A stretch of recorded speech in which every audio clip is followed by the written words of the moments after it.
semuanya, apa kabar kalian hari ini? Itu harapkan anak-anak dalam keadaan sehat semuanya. Nah anak-anak, sebelum kita mulai ibadah kita pada pagi hari ini, kita saat teduh sejenak. Kita saat teduh bersama.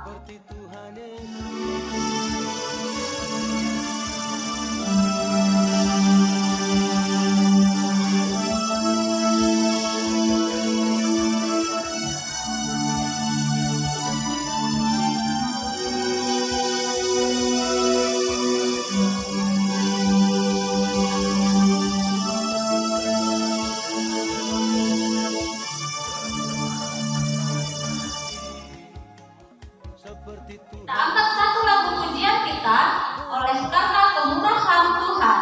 Kita nyanyikan bersama ya.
Kita satukan hati kita berdoa bersama-sama. Terima kasih Bapak buat penyertaan-Mu kepada kami pada pagi hari ini. Kau masih memberikan kesehatan serta nafas kehidupan buat kami. Bapak yang baik, Bapak yang terdapat di dalam kerajaan surga, saat ini Bapak kami datang untuk memuji dan memuliakan nama-Mu. Bapak yang baik, kiranya apa yang disampaikan oleh khotbah kami dapat menjadi pedoman bagi kehidupan kami untuk menjalani hidup lebih baik lagi. Kiranya juga Bapak kami berdoa untuk anak-anak kami ini, Bapak yang baik, kiranya Engkau yang memberikan semangat buat anak-anak kami ini, sekalipun masih belajar dari Bapak yang baik, kiranya Engkau yang menambahkan semangat lebih kepada mereka untuk mengikuti pembelajaran supaya tidak kekurangan sesuatu apapun yang mereka rasakan Bapak. Bapak yang baik, Engkau juga memberkati orang tua mereka Bapak, kiranya apa yang menjadi pekerjaan mereka, Engkau yang menambahkan berkat Bapak, menambahkan rezeki buat mereka, serta menambahkan kesehatan. Kami juga berdoa Bapak buat keluarga kami Bapak yang baik, pribadi lepas pribadi Bapak yang baik, yang jauh maupun yang dekat. Kiranya Engkau memberkati keluarga kami selalu Bapak yang baik, memberikan kami kesehatan juga Bapak yang baik, dan juga buat kami para guru yang ada di Metodis Bapak yang baik.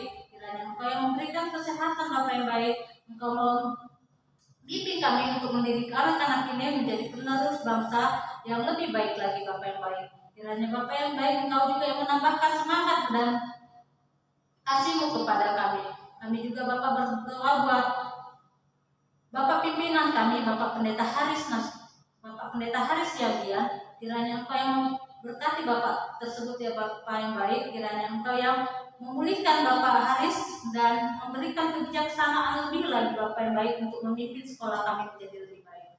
Bapak yang baik, di atas segalanya itu juga banyak dosa yang telah kami perbuat, baik sengaja maupun tidak sengaja. Kiranya hapuskanlah itu Bapak, agar kiranya kami layak menerima berkat-Mu dan layak disebut sebagai anak-anak-Mu.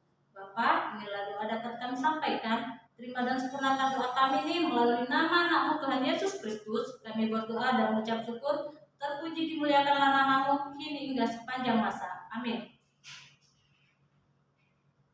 Nah anak-anak, sebelum kita mendengarkan firman Tuhan, kita angkat lagu satu pujian, memasuki gerbangnya. Nah anak-anak semua tahu lagu ini ya, kita nyanyikan bersama-sama ya.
Berserah kepada Yesus. Nah, berserah kepada Yesus ya anak ya.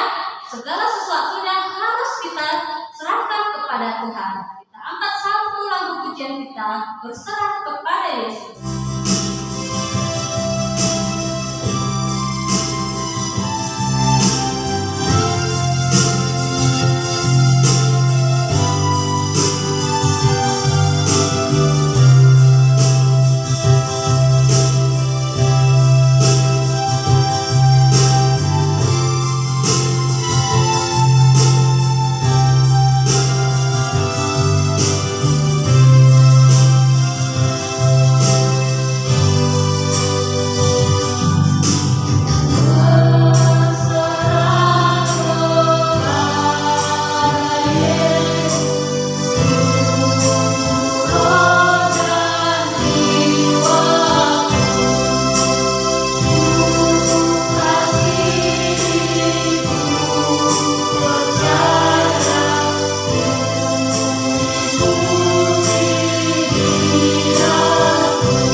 Shalom anak-anak kami semuanya.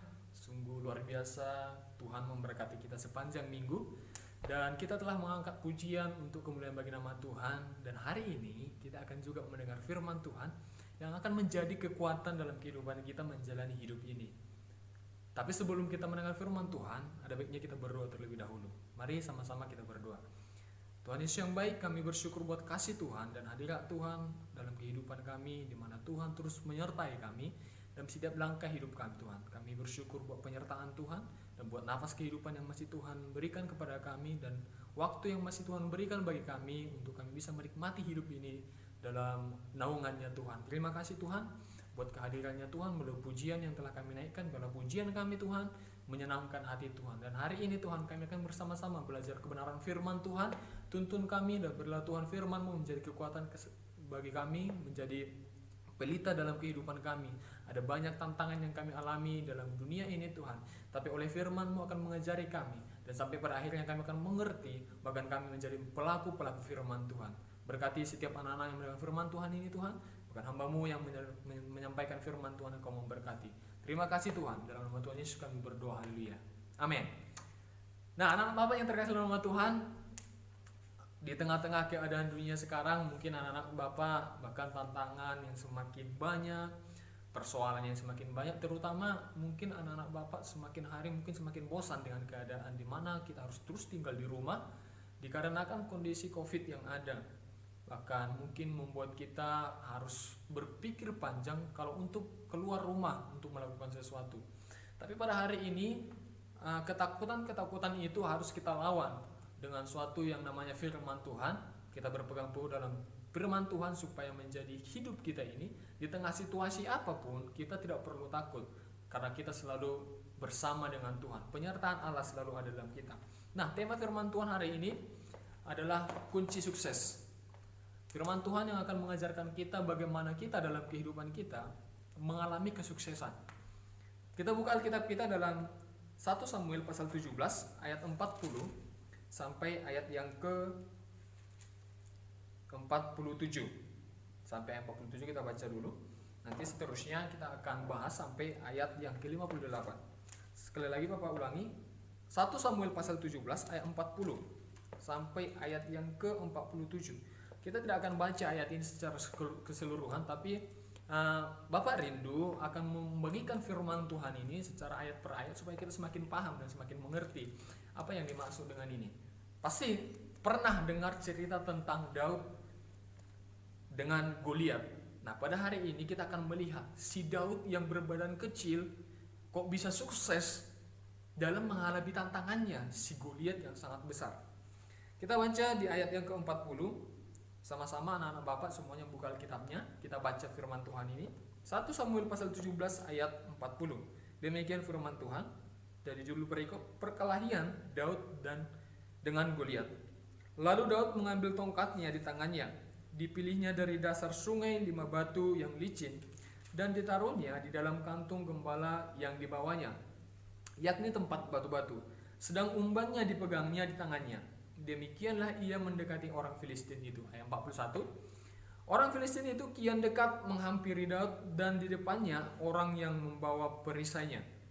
Ketika orang Filistin itu menunjukkan pedangnya ke arah Daud, serta melihat dia, dihinanyalah Daud itu karena ia masih muda, kemerah-merahan dan elok parasnya. Orang Filistin itu berkata kepada Daud, "Anjingkah aku, maka engkau mendatangi aku dengan tongkat?" Lalu demi para Allahnya, orang Filistin itu mengutuki si Daud. Ayat 44. Pula orang Filistin itu berkata kepada Daud, "Hadapilah aku, maka aku akan memberikan dagingmu kepada burung-burung di udara dan kepada binatang-binatang di padang." Ayat 45. Tetapi Daud berkata kepada orang Filistin itu, "Engkau mendatangi aku dengan pedang dan tombak dan lembing, tetapi aku mendatangi engkau dengan nama Tuhan semesta alam, Allah segala barisan Israel yang kau tantang itu. Hari ini juga Tuhan akan menyerahkan engkau ke dalam tanganku, dan aku akan mengalahkan engkau dan memenggal kepalamu dari tubuhmu. Hari ini juga aku akan memberikan mayatmu dan mayat tentara orang Filistin kepada burung-burung di udara dan kepada binatang-binatang liar, supaya seluruh bumi tahu bahwa Israel mempunyai Allah. Ayat 47, dan supaya segenap jemaah ini tahu bahwa Tuhan menyelamatkan bukan dengan pedang dan bukan dengan lembing. Sebab Tuhan menyelamatkan bukan dengan pedang dan lembing, tapi tangan Tuhanlah pertempuran, dan Ia pun menyerahkan kamu ke dalam tangan kami. Nah, anak-anak Bapak yang terkasih nama Tuhan, firman Tuhan ini sangat jelas. Kalau mungkin ketika anak-anak sekolah minggu, anak-anak kami semuanya ketika sekolah minggu pernah mendengar cerita ini, atau mungkin pernah membaca kisah ini, di mana Daud berhadapan dengan Goliat. Pada suatu ketika ada suatu peristiwa besar di mana bangsa Israel, yaitu bangsa pilihan Tuhan, sedang berhadapan dalam tantangan masalah yang besar dalam kehidupan mereka, yaitu mereka akan berperang melawan orang Filistin, yang notabene orang Filistin itu memiliki seorang jagoan yang sangat besar perawakannya, tubuhnya besar, dia kuat, keahliannya berperang, dan itu membuat bangsa Israel, tentara-tentara Israel ketakutan untuk melihat berhadapan dengan bangsa orang Filistin. Nah, anak-anak Bapak yang terkasih nama Tuhan, di tengah-tengah kesulitan ini, di tengah-tengah tantangan ini, hadirlah seorang yang bernama Daud. Hadirlah seorang yang bernama Daud, di mana katanya tadi di ayat yang telah kita baca, si Daud ini seorang yang masih muda. Dia itu, kalau latar belakangnya anak-anakku boleh ketahui, dia itu seorang pengembala domba. Pekerjaannya setiap hari mengembalakan domba, beternak, membawa domba-dombanya 2-3 ekor ke padang, dan hanya menjaga domba-dombanya. Nah, istimewanya apa? Suatu ketika bangsa Israel berhadapan dengan bangsa orang Filistin, ada suatu peristiwa yang menakjubkan di sini. Ketika bernegosiasi panjang antara bangsa Israel dengan bangsa orang Filistin, di mana orang Filistin memberikan tantangan, yuk 1 lawan 1, berikan panglimamu yang paling besar, yang paling kuat, dan yang paling jago untuk berhadapan dengan Goliat. Satu pun dari antara orang Israel tidak ada yang berani. Ini tantangan. Nah, di tengah-tengah tantangan ini membuat bangsa Israel ketakutan. Gak ada yang berani satupun. Padahal ingat, ketika bangsa Israel menjadi bangsa pilihan, Tuhan selalu menyertai. Di tengah-tengah kebingungan, di tengah-tengah tantangan yang ada, muncullah seorang Daud yang Bapak katakan tadi. Dia pada awalnya ingin mengantarkan makanan kepada abang-abangnya. Bapaknya menyuruh dia untuk pergi ke wilayah pertempuran untuk mengantarkan makanan bekal kepada abang-abangnya. Tapi ketika dia sampai di sana, peristiwanya berbeda. Dia melihat orang Filistin mengolok-olok, mengejek-ejek bangsa orang Israel. Si Daud adalah orang yang sangat takut akan Tuhan, hormat kepada Tuhan. Dan Daud tahu bangsa Israel adalah bangsa yang dikasihi Tuhan, bangsa pilihan Tuhan. Nah, ketika dia mendengar bangsa Israel, yaitu bangsanya, sedang dipermalukan, sedang diolok-olok oleh bangsa orang Filistin, si Daud maju. Daud maju dengan keberanian yang ada. Nah, sesuai dengan tema firman Tuhan yang kita pelajari hari ini, yang akan kita dengar hari ini, yaitu tentang kunci kesuksesan. Inilah yang dilakukan Daud. Maka sampai pada akhirnya, di akhir cerita, kita bisa tahu dan kita mungkin pernah dengar kenapa Daud bisa mengalahkan si Goliat yang sangat besar itu. Padahal si Daud itu tidak seorang tentara yang jago berperang, bahkan gak pernah pegang pedang. Ini kunci kesuksesan. Hari ini kita belajar poin yang pertama adalah Daud tak pernah takut. Daud seorang yang muda tadi katanya, mukanya kemerah-merahan, gak pernah berperang, tapi tiba-tiba datang ke medan perperangan, datang ke medan pertempuran, melihat lawannya yang begitu besar, yaitu Goliat tadi. Tapi lihat, masalah yang dialaminya, si Goliat yang besar tadi tidak membuat dia takut. Poin yang pertama adalah kunci kesuksesan, jangan pernah takut. Nah, dalam hal apa Pak? Kami nggak boleh takut. Anak-anakku mungkin terlahir di keluarga dengan latar belakang yang berbeda. Anak-anakku memiliki cita-cita yang sangat besar. Mungkin ada yang bisa mau menjadi dokter, menjadi guru, menjadi polisi, dan lain segala macam. Ada banyak cita-cita. Tapi melihat keadaan keluarga kita mungkin berpikir, nggak mungkin lah aku bisa jadi seorang dokter. Bapakku kerjanya ini, mamaku kerjanya ini. Kami nggak punya uang. Ini ketakutan. Ini masalah. Ini tantangan. Seperti si Goliat yang berbadan besar ingin berhadapan dengan si Daud yang kecil. Sepertinya tidak imbang. Gak mungkin lah si Daud mengalahkan si Goliat yang besar itu. Daud gak tahu apa-apa tentang perang, badannya kecil.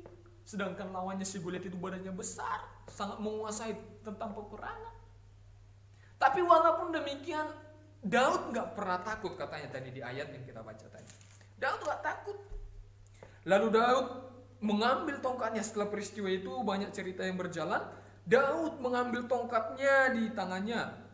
Dipilihnya dari dasar sungai 5 batu yang licin dan ditaruhnya dalam kantong gembala yang dibawanya, yakni tempat batu-batu. Sedang umbannya dipegangnya di tangannya. Demikianlah ia mendekati orang Filistin. Ini peristiwanya penting. Orang Filistin itu kian dekat menghampiri Daud dan di depannya orang yang membawa perisainya. Ketika orang Filistin itu menunjukkan kepada pedangnya ke arah Daud serta melihat dia, dihinanya lah Daud. Karena dia masih muda, katanya. Udah kecil, datang dengan batu, dengan umban.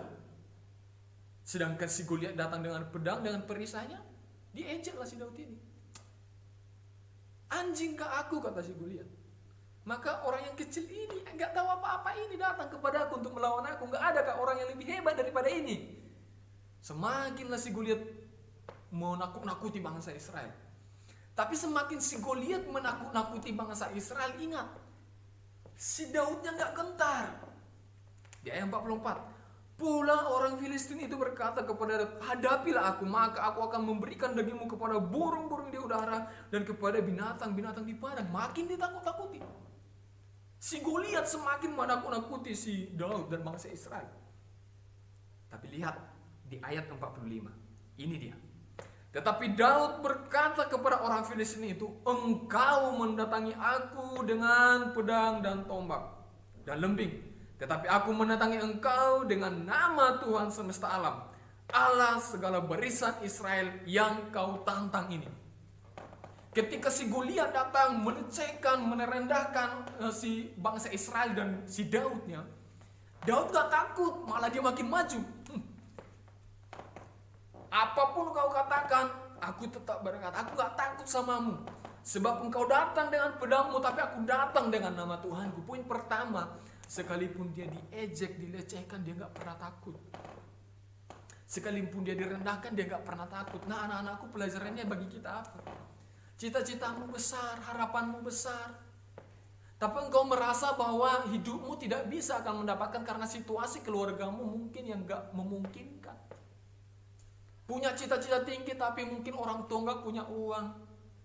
Atau mungkin keadaan di keluargamu, mungkin di rumah tangga, di bapak mama mungkin ada yang sakit, keluarga kita ada yang sakit. Dan membuatmu takut, tapi hari ini Bapak katakan jangan takut. Jangan takut apapun yang terjadi, jangan takut apapun cita-citamu, jangan takut. Di poin yang kedua kita belajar bersandar kepada pribadi yang tepat. Yang pertama gak usah takut. Dan yang kedua harus bersandar kepada pribadi yang tepat. Daud katanya tadi, aku datang dengan nama Tuhanku. Engkau datang boleh dengan pedangmu, tapi ingat, aku datang dengan nama Tuhanku. Dalam nama Tuhanku aku percaya aku bisa mengalahkan engkau. Anak-anakku artinya apa? Boleh kita lihat cerita si Daud sebelum-sebelumnya.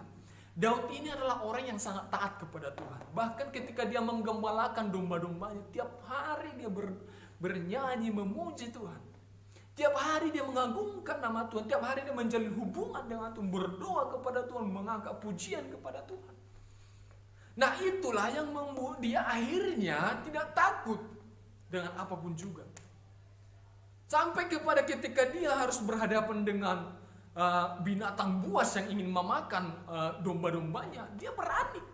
Kenapa dia berani? Karena dia tahu Aku bersama dengan Tuhan. Apapun yang terjadi, Tuhan pasti melindungi aku. Wow. Bahkan sampai si Goliat yang besar udah melecehkan, merendahkan. Si Daud gak takut. Sebab dia tahu apa? Gak apa-apa kau datang dengan gayamu. Gak apa-apa kau datang dengan pedangmu dan lain segala macam. Tapi aku datang dengan nama Tuhanku. Dan sebab ku tahu Tuhanku pasti menolong aku. Dulu Tuhan menolong aku, bisa mengalahkan binatang buas yang ingin memakan dombaku. Aku percaya juga hari ini Tuhan akan menolong aku. Nah ini, ketika kita nggak usah takut, poin yang pertama. Yang kedua, kita percaya kepada Tuhan Yesus, menyerahkan semuanya kepada Tuhan. Tuhan, aku tahu cita-citaku besar. Aku tahu mungkin keluargaku ada yang sakit. Aku tahu mungkin keadaan dunia ini, Tuhan, COVID semakin merajalela. Aku takut kena, Tuhan. Tapi yang ku tahu, Tuhan, apapun juga itu, ketika ku bersandar kepada Tuhan, berdoa kepada Tuhan, menyerahkan semuanya kepada Tuhan, apapun tantangan di dunia ini tidak akan bisa menggagalkan rancangan Tuhan dalam kehidupanku. Sekarang pertanyaannya, apa sih rancangan Tuhan dalam kehidupan kita? Rancangan Tuhan dalam kehidupan kita adalah rancangan damai sejahtera.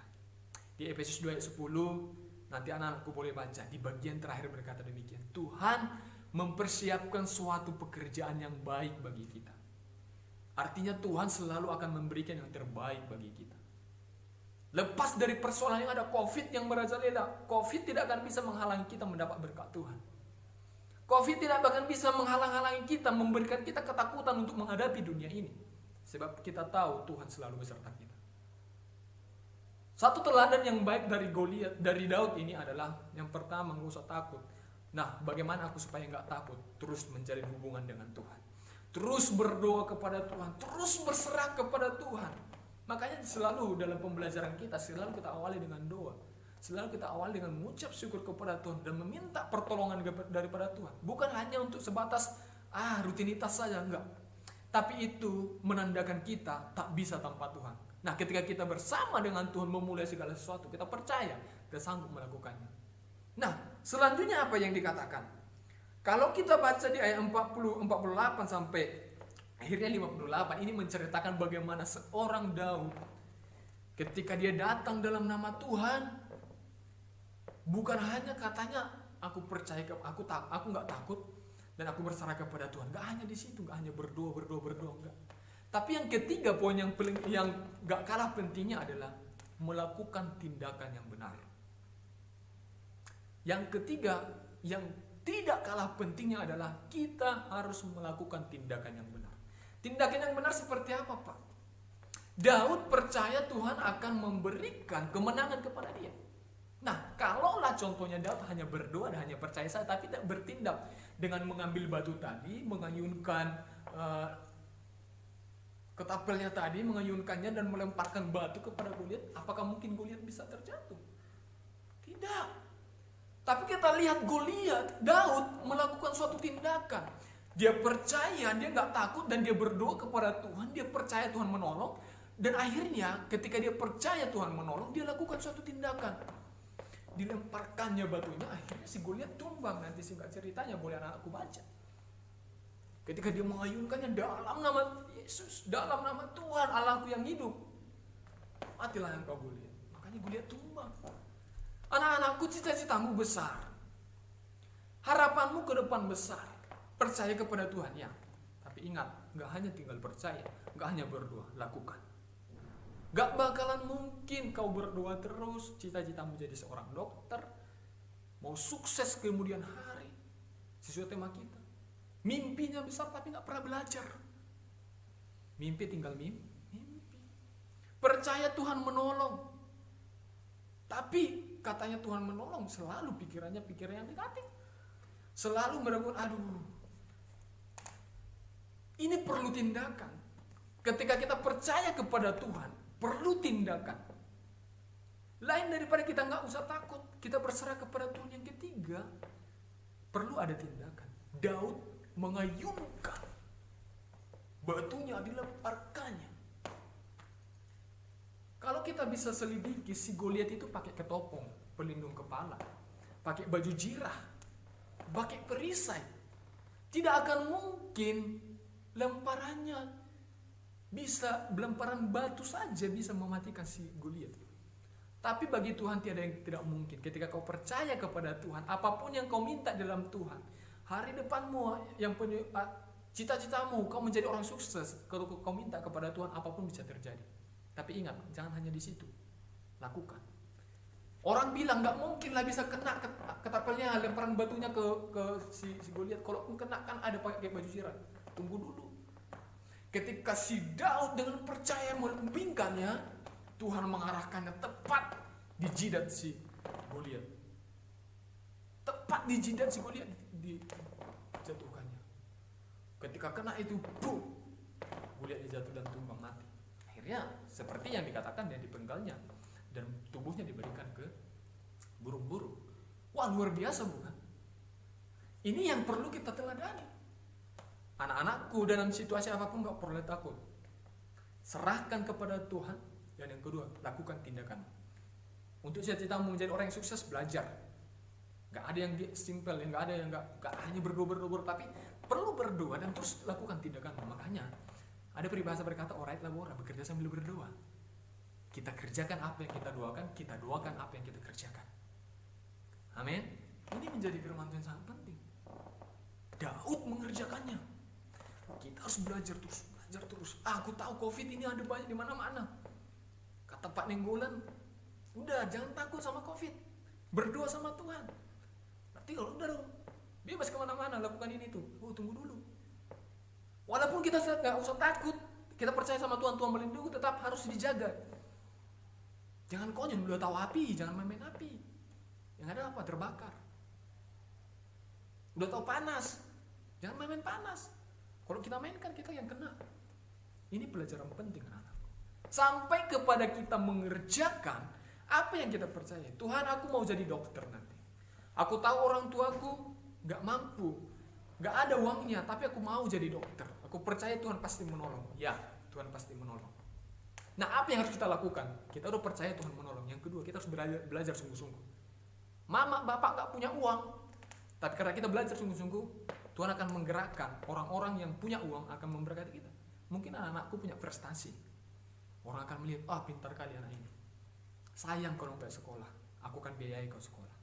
Atau mungkin dengan pemerintah yang menyediakan beasiswa, anak-anakku bisa kuliah tanpa biaya dari orang tua, dapat beasiswa dari pemerintah. Wah, luar biasa bukan?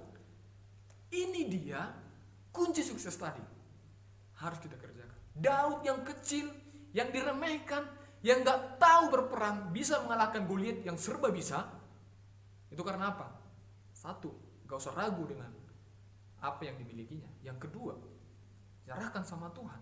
Percaya sama Tuhan, Tuhan menolong. Yang ketiga, lakukan bagianmu. Lakukan tindakanmu. Jangan hanya diam saja. Anak-anakku memiliki cita-cita yang besar. Jangan takut dengan keadaan yang ada. Jangan pernah bimbang dengan apa yang kau harapkan di masa depan. Serahkan sama Tuhan. Lakukan bagianmu. Bekerja keraslah. Berdoalah. Kerjakan. Doakan. Kerjakan. Doakan. Maka sampai kepada akhirnya kita mencapai garis kesuksesan tadi. Firman Tuhan ini akan sangat membangun kehidupan kita. Mari anak-anakku renungkan ini baik-baik dalam dirimu. Tidak ada yang bisa diandalkan apa yang ada di dunia ini, termasuk pikiran kita, mungkin orang tua kita, hanya Tuhan yang bisa memungkinkan semuanya bisa terjadi. Ingat, doakan apa yang kau kerjakan, kerjakan apa yang kau doakan. Maka kesuksesan akan menjadi bagianmu. Mari kita bersama-sama berdoa. Terima kasih Tuhan Yesus yang baik buat anugerah Tuhan yang mengajarkan kami peristiwa penting dari seorang tokoh yang bernama Daud. Tuhan mengajarkan kami supaya kami tidak menjadi orang-orang yang takut akan situasi apapun. Tuhan mengajarkan kami untuk terus berserah dan berdoa kepada Tuhan. Dan Tuhan mengajarkan kami untuk kami terus melakukan apa yang bisa kami lakukan untuk mencapai apa yang harus kami dapatkan di masa depan kami. Tuhan, kami percaya Engkau ikut campur tangan di dalamnya. Terima kasih Tuhan. Dalam keterbatasan kami Tuhan, kami minta tuntunan Roh Kudus Tuhan. Untuk lebih lagi Tuhan, kami memahami maksud dan tujuan Tuhan atas firman ini. Terima kasih Tuhan Yesus yang baik. Berkati setiap anak-anak kami mendengar firman Tuhan. Jadikanlah kami terus Tuhan berpegang teguh dalam firman-Mu menjadi kekuatan yang baru dalam kehidupan kami. Terima kasih Tuhan, kami akan akhiri ibadah kami hari ini. Memberkatilah Engkau dalam setiap kehidupan kami. Mari anak-anakku semuanya kita bersama-sama mengucapkan doa Bapa kami. Bapa kami yang di surga, dikuduskanlah nama-Mu, datanglah kerajaan-Mu, jadilah kehendak-Mu di bumi seperti di surga. Berikanlah kami pada hari ini makanan kami yang secukupnya, dan ampunilah kami akan kesalahan kami, seperti kami juga mengampuni orang yang bersalah kepada kami. Dan janganlah membawa kami ke dalam pencobaan, tetapi lepaskanlah kami daripada yang jahat. Karena Engkau yang punya kerajaan dan kuasa dan kemuliaan sampai selama-lamanya. Amin. Amin. Tuhan Yesus memberkati. Shalom.